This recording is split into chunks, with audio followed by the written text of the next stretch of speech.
Just a quick little proviso that while we are cheerfully calling all vegans, the opinions and beliefs expressed by them do not always reflect our own.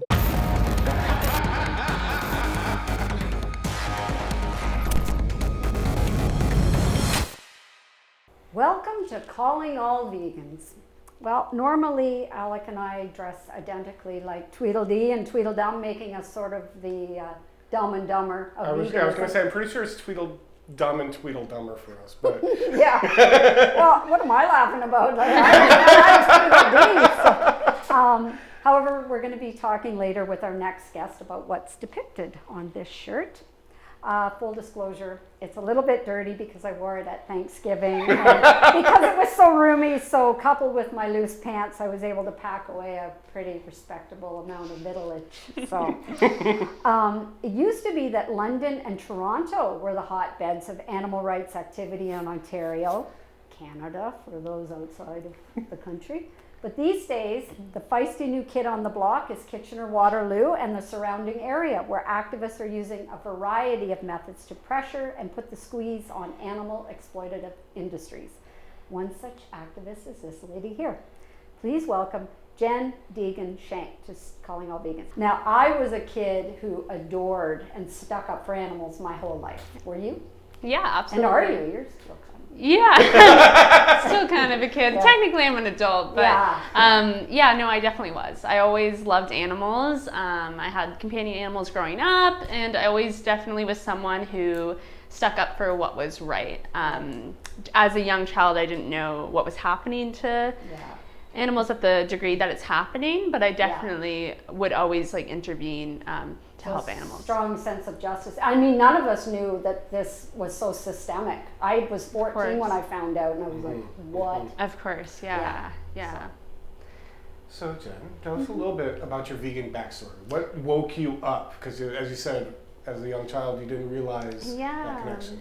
Sure. So I think it was when I was 13, I had first seen slaughterhouse footage. I think a supply teacher had actually told me to watch Meet Your Meat. Oh yeah. Wow. And yeah, they showed KFC and McDonald's and just what the farms looked like. And that first triggered me, and I was like, oh my gosh, I can't eat animals anymore. So then I was vegetarian for a few months. It was really difficult in my home, just being a young kid. Eventually I just kind of pushed that under the rug and forgot that existed. And then I saw a Jane Goodall quote when I was 18, and it said, thousands of people all over the world say they love animals, but they sit down 2 or 3 times a day to eat the flesh of creatures who have been utterly deprived of everything that can make their life worth living. And when I read that, I was like, that's me. So I had to make a change, and I had a friend that was pescatarian, so I thought, oh, that's enough, that's fine. And I was pescatarian for about 3 years, and then I saw an Fishes might argue that point. Yeah, I think they would too. Yeah, fishes are vegetables right now. Yeah. Obviously not. It was just obviously my own selfishness acting there. And then I had seen an Earthling Ed video of him on a dairy farm. And I kind of had known what happened in the dairy industry. I wasn't really consuming dairy, but I was still eating fish. And he just said something like, why aren't you vegan yet? And when he said that, it just hit me. And I was like, yeah, of course. And I overnight became a vegan and an animal rights activist. Right. So for you, it just went from, there was no quiet vegan phase for you. No. It was, I'm going for pescatarian. Yeah. Full on activist. Pretty much, yeah. Now, so you grew up in Cambridge, Ontario, which is kind of a smallish Canadian city. However, it's in a rural community, so you're surrounded by animal ag in the form of meat, dairy, and fur farms, Mennonites, hunters, fishermen. I was an animal-loving kid from Mount Forest, Ontario. Now they call it MoFo now though. So that's kind of cool. It was never cool back then. And I experienced that too. Rednecks can be pretty rough around the edges and very direct, the hicks who are around us. How do you respond to their condescension and their mockery and aggression? Yeah, that's a good question. I think I've just learned to ignore it. I don't think I really engage with people that are aggressive or rude. Obviously, we all have our moments where we can be emotional, if we're outside of a slaughterhouse or something like that. But generally, I know that just engaging in those sort of inflammatory conversations, it's not helping anyone. It's one of those know your audience and whether or not you're going to be an effective use of your energy type situation. Yeah, exactly. There's no point in using your energy that way. Wish I'd known you back like 30 years ago or whatever, when I was all militant and in people's faces. Let's be honest, at certain points, we enjoy that energy rush, and sometimes it's almost like a self-serving situation where we're doing this and we feel like we're putting it down. Feels good, yeah. But at a certain point, we need to be able to recognize not a good use of our energy, right? Yeah, exactly. The fight for animal rights is very unique and relatively young in the history of social justice movements, so we're still kind of feeling our way along. Historically, employing intersectionality between social justice movements, so basically the struggles of human on human oppression, is a win all around, obviously. But fighting for the rights of non-humans is a different animal. Humans being human, everyone wants their own agenda on the table, but often aren't interested in helping others reach their goals. Is it more effective to take time to form strategic partnerships and try to build two-way bridges with other movements, or will this exhaust us and dilute our efforts? Yeah, that's a really good question. Only the easiest ones here. Yeah. What's your sign, baby? What's your favorite color? Yeah, I think... or both. Well, to answer those, I'm a Leo. And yeah, I like yellow. Okay. But I'm a lime green. Oh, okay. More seriously, I think whatever your passion is, like for me, I've always really resonated with animals and connected with them. But I've always cared very deeply about humanitarian causes as well. Yeah. So, you know, I'm not going to completely like put that to the wayside, although I do believe that what's happening to non-human animals is like the greatest injustice on a scale. And there's such a sense of urgency. There is, yeah, and we're talking about trillions of lives every year. Yeah. So that does take the majority of my focus. However, like, you know, children are still starving, and there are travesties happening everywhere. I don't think that it's effective to indulge your time in humanitarian causes just to like try to make connections with other social justice movements. I don't think that that makes sense, but I think it's disingenuous, really. Exactly. It's whatever your heart calls to, I think. Yeah.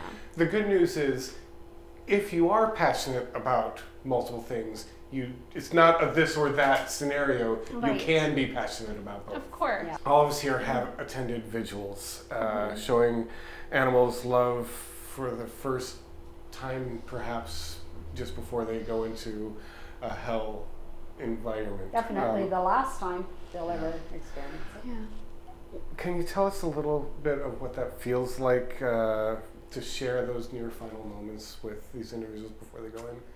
It's pretty devastating. I think especially if you've never been in like a farm before, a barn, if you've never seen animals in these sorts of states, and especially if you do know happy animals, it's very triggering to see them like this. And pigs are the toughest for me because they're screaming, and they look at just the way that they look at you. It's almost like a dog, the way the dog looks at you. So it's definitely a different experience for everyone, but it's very emotional for me. I think especially after witnessing animals in the barns, it got even more emotional after that. Because then I was reminded of those places as well, like the smell is the same and all of that. Right. Well, and you see that they've never had a happy moment then in their lives, right? Yeah. They're raised in these places, they're on these trucks, and then...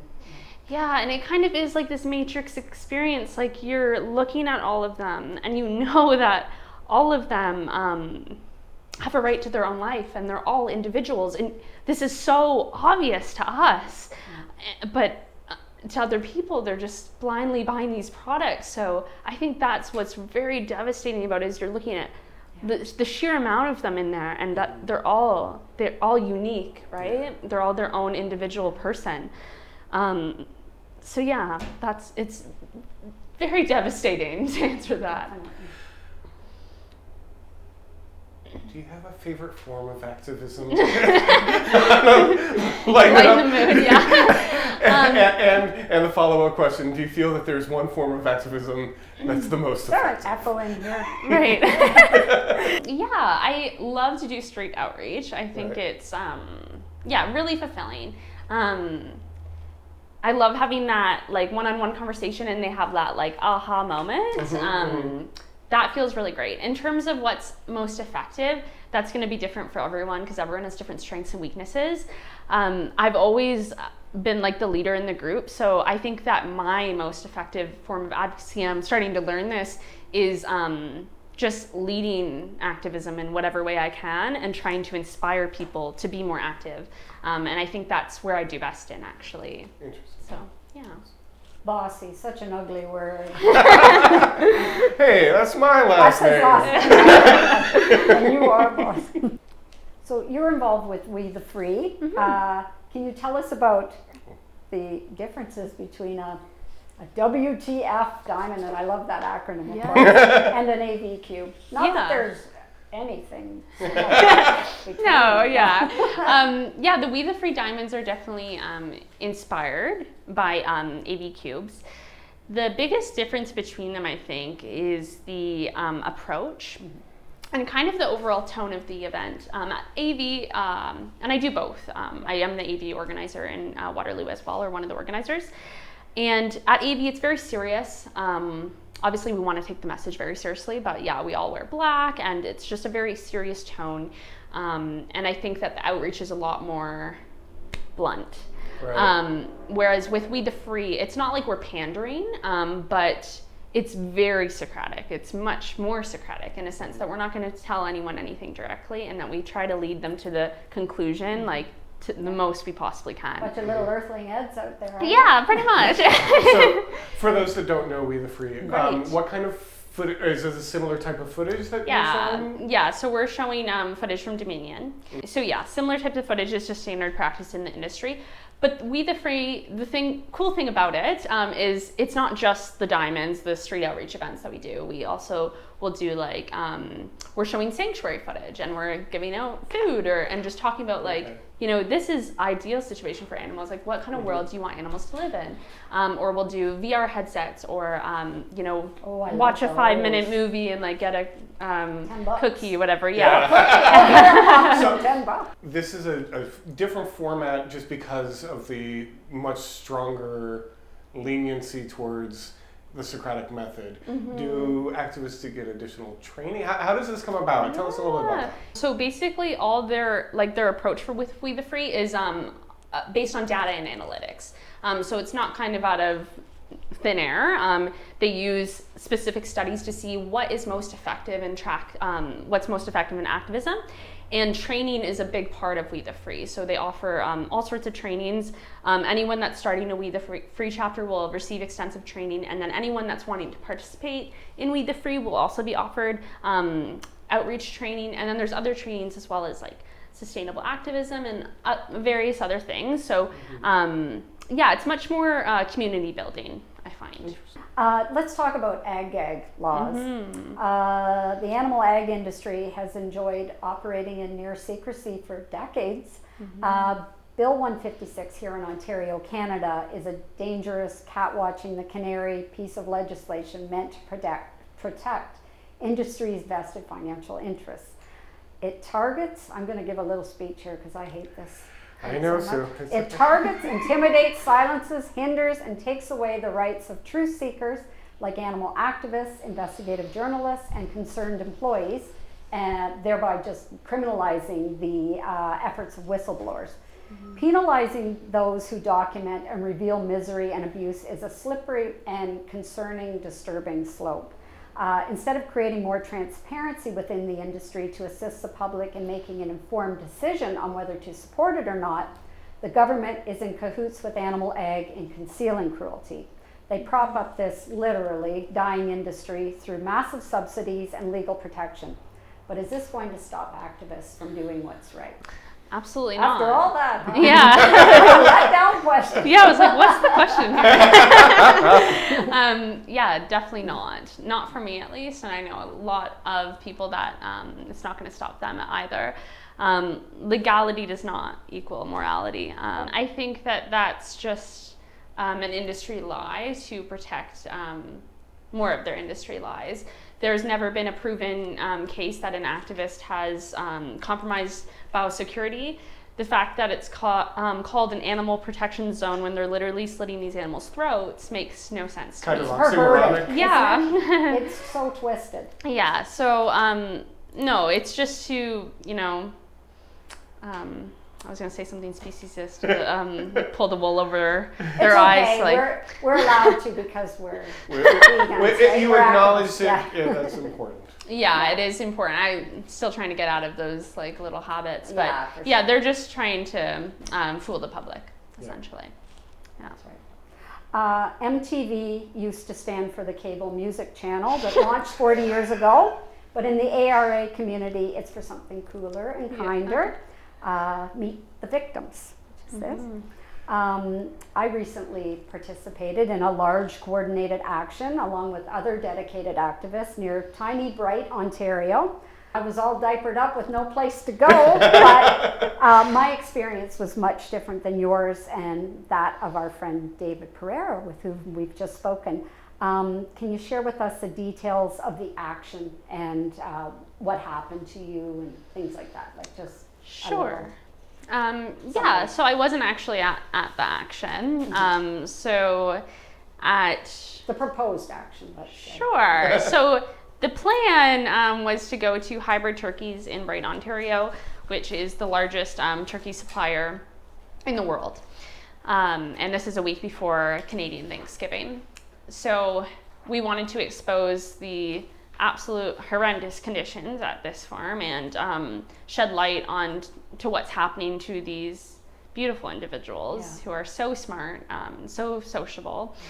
But what ended up happening, because the cops kind of already had their thumb on me and a couple of others who are also facing charges from previous events, at about 3:30 in the morning, a few of us, 6 of us, were arrested just outside of our homes, or where we were staying. I was outside of my home, just in the car. Once the car had started, David had started the car, a cop opened his door, but I couldn't even see that he was a cop because it was very dark, and grabbed David and said that, like, you know, you're under arrest, you're coming with me. And I was trying to videotape, and then he knocked the phone out of my hand. Another cop opened my door, grabbed me. I ended up screaming for help. I was really panicked in the moment, and I ended up getting thrown to the gravel. And yeah, a few other activists were like grabbed really aggressively as well. And then I spent 15 hours in the holding cell in Kitchener at a bail hearing. And then when I was released, it was really beautiful to come out to see so many activists still standing strong out there. And, you know, they did the whole action for the turkeys, but then they were there for us as well, because all we were trying to do is defend the most vulnerable. So, Yeah, the element of surprise is very powerful, isn't it? It is, yeah. Yeah, like to be caught off guard like that. Yeah, it would have been something, but I think I'm a firm believer in everything happens for a reason. And I think that although it was not the outcome we hoped for, it definitely still had a tremendous impact, just in a different way than we imagined. For sure. Were we infiltrated, or it was just the police knowing that, you know, like seeing things, you know, being posted and that sort of thing, and then they just kind of put 2 and 2 together and said, well, it's the week before Canadian Thanksgiving, and maybe they're going to go to a turkey farm. I think that whether we're infiltrated or not, I don't know right now. Yeah, we will know that's once right, we go to court. Yeah, and if these are things you can't talk about, you can say, Sue, I Sure. can't talk about that. That's okay. You know, Yeah, 'cause we have this, our editor friend over here, right? So, yeah, no, that's fine. Yeah, in my eyes, there was definitely surveillance happening because some of the details they knew not many of us knew, or Right. like even only a couple of us knew, Yeah. which I know for a fact. Like, I know I'm not a spy. Yeah. I know that, you know, the other person that knew that was not a spy. So we definitely were being surveilled, Right. in one way or another. And perhaps there was an infiltrator as well, but I don't know that at this time. As we mentioned, obviously, right before Thanksgiving, you know, leading up to that, that's kind of a obvious sort of thing. But tell us about hybrid turkeys and why was that the target? Right. Well, hybrid turkeys actually, in 2014, they came out with the undercover investigation video for Mercy for Animals. They were convicted of animal cruelty in 2015. But what we saw in that video was turkeys with like pus-filled wounds, them being beat over the head with a shovel, them being like cut in the neck with bolt cutters, just really horrible graphic things. That actually wasn't even why we chose hybrid. We definitely wanted to target turkeys for Thanksgiving, and that just happened to be somewhere that was close by. And then it wasn't until after we started investigating hybrid that we realized that this had happened. To talk more about hybrid, like, it's absolutely filthy in there. Like, it's disgusting. It's dusty everywhere. You can see it just floating in the air, and it's toxic air. Like, being in there for an hour is really horrible, even if you have the proper mask on and everything. And these turkeys spend their whole lives in these crowded barns. They have like spray paint on their feathers, which I thought was really that was really disturbing to me to see that. It's like adding insult to injury, really. Like, it's degrading. to Yeah, just, it's totally, like, they already have the numbers and then they have the colors as well. And oh yeah, it's awful there. Well, and the thing is, they what did they supply? Something like 60% of turkeys around the world, and 90% in Canada, or something. Yes. Like, I don't know the. So- Yes, I believe that's the statistic. Can you explain the whole spray painting of them? Why is this happening? Right. For those that don't necessarily know what's going on. with that. Right. From my understanding, it's because hybrid turkeys is a breeder, so they have the different breeds. So it's to distinguish which breed type they are. So they have like green, yellow, purple, orange, all sorts. At first, when I first saw it, I thought it was gender. And then after speaking with the Mercy for Animals investigators, they had divulged that. Gotcha. Well, and they were charged. They pleaded guilty to these things that they had done. Right. $5,600 was all that they were fined, and we, going into their barn under Bill 156, could be charged $15,000 per person for the first offense. Then I think it goes up to 25 or something. That's right. After that, or could go up to 25. So, Yeah. why do you think there's been such a concerted and coordinated effort to stop activists from conducting a nonviolent farm occupation of, you know, the planet's largest turkey breeder? Why do you think there's such a fear of having videos come out from that? Yeah, because there's vested interest.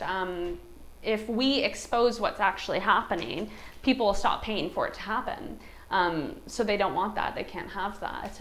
So they'll do whatever it takes to stop activists from showing the truth. Did your experience teach you a lesson and make you want to back away from activism?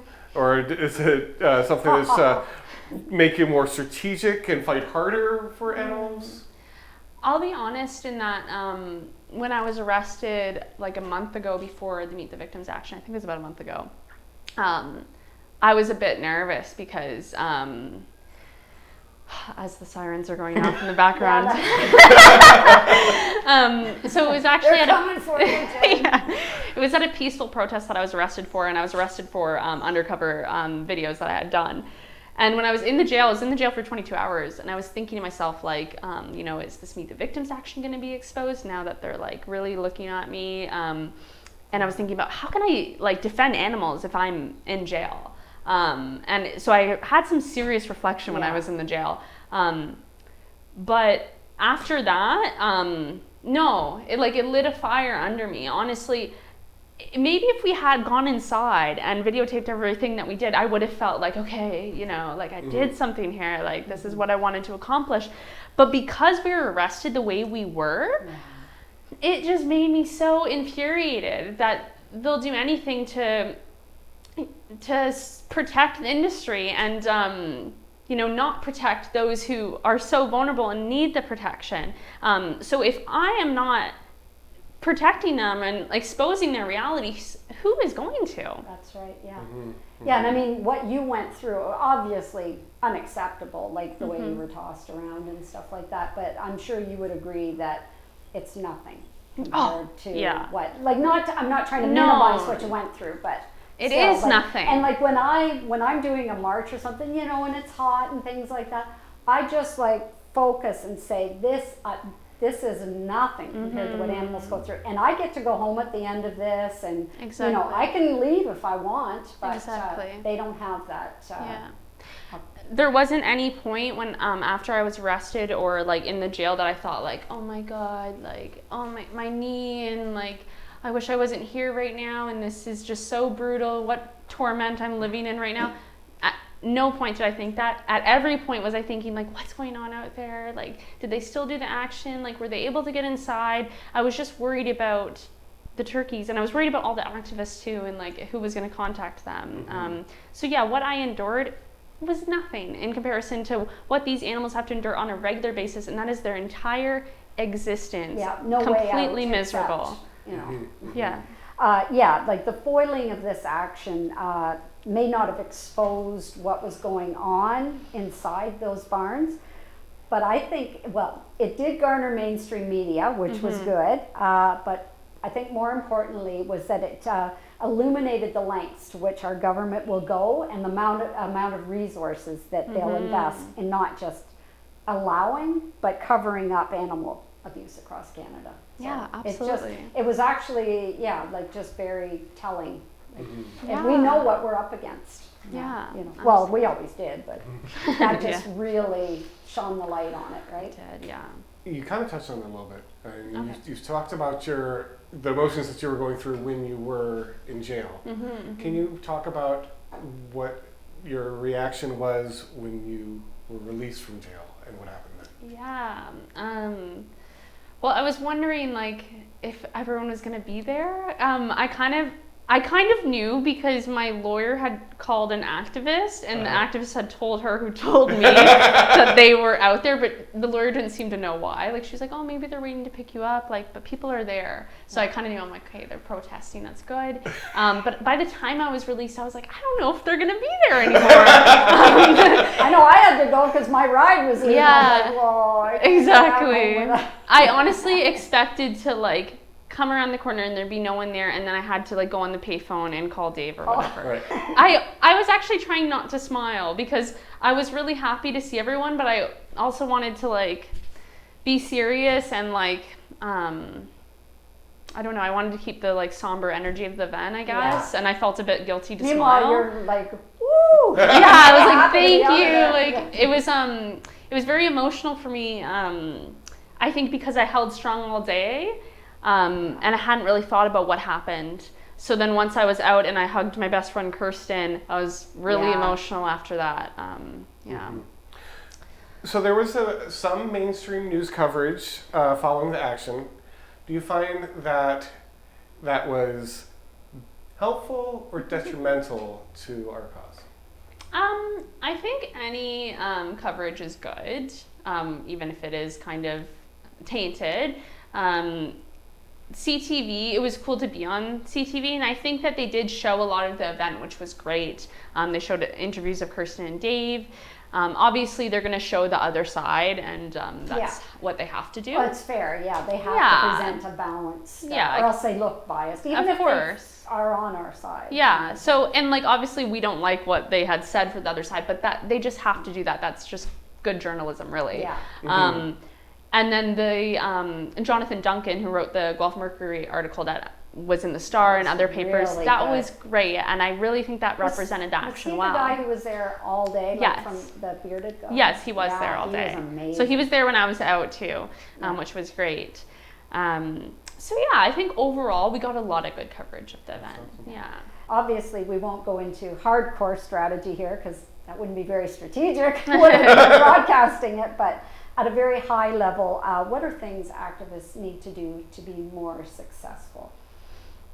Yeah, I think trying to always learn, understanding that we don't have all the answers right now, and we have to keep on learning and having a student mentality of how we can be effective, and going to areas that are our strengths and utilizing our strengths. Like, you might be a great graphic designer, or you might be really good at just like social media things, or maybe you're a good outreacher, and playing to those strengths is the best thing to do. But ultimately, I think something that I would like tell myself is that, you know, we're not going to fix this in one night. Like, it's just not going to happen. And we have to fuel our own energy. We have to fill up our own cup. Doing things like undercover investigations or direct actions, those are things that drain your energy a lot, because you're literally in a place where it's just filled with Misery. Yes, exactly, misery. So you need to do things that like light your fire, so to speak, and boost you back up. Absolutely. Can you tell us a little bit about Educate to Liberate and what that means? Yeah, of course. So Educate to Liberate is an organization. It was founded by James Pierce, who lives in the UK.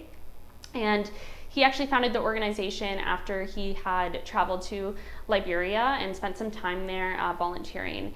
And when he went to leave, his friend that lived there said to him, you know, you're just gonna forget about us now, like all the other white people do.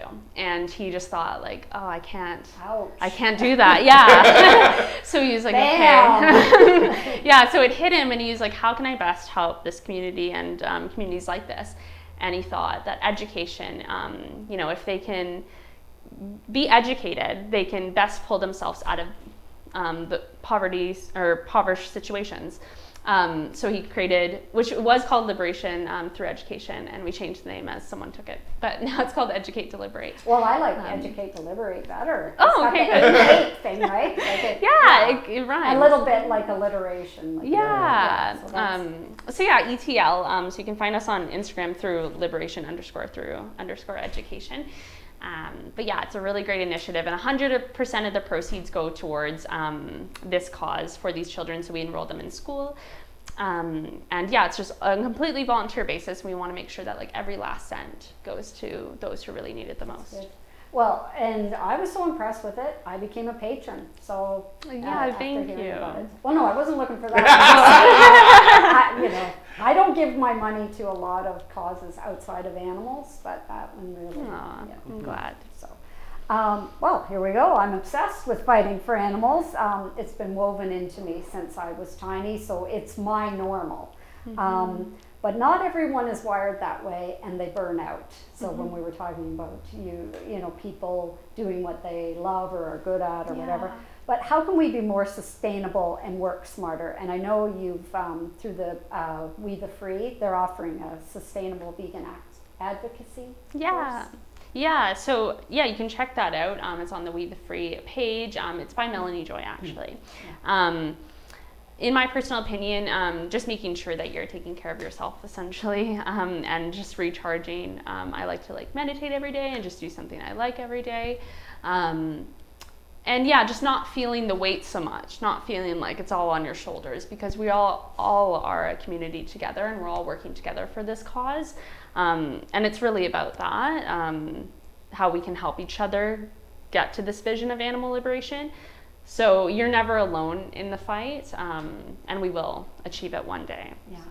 See, I always feel guilty, and I did for the first 40 years of my life. I felt guilty anytime I was having a good time because I was thinking of animals suffering. Like that's how bad it was for me. It was like an obsession, an OCD or whatever. But it wasn't, and so I could on the outside look like I was enjoying myself, but inside I was really tormented. And it wasn't until I turned 40 and Facebook came along, I was like, whoa, social media, this can get, I felt like this sense that, animals stood a chance because people could learn about them more, like the veil secrecy was being yanked back, right? Yes. So yeah, that really did it for me. The answer to the question. Was So, do you have any events on the horizon that are coming up, and what are your contact details if people want to reach out to you to follow up with you or follow you? Lots of stuff on the horizon. We'll see.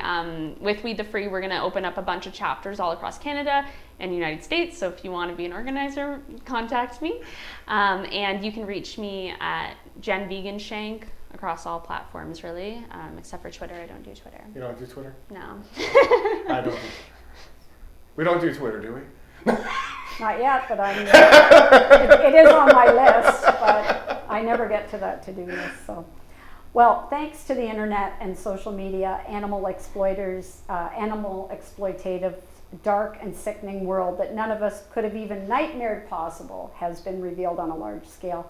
As activists, we're up against indoctrination, tradition, culture, habit, apathy, selfishness, etc. It's often said if people knew what animals endured, they'd stop being complicit in their exploitation and suffering.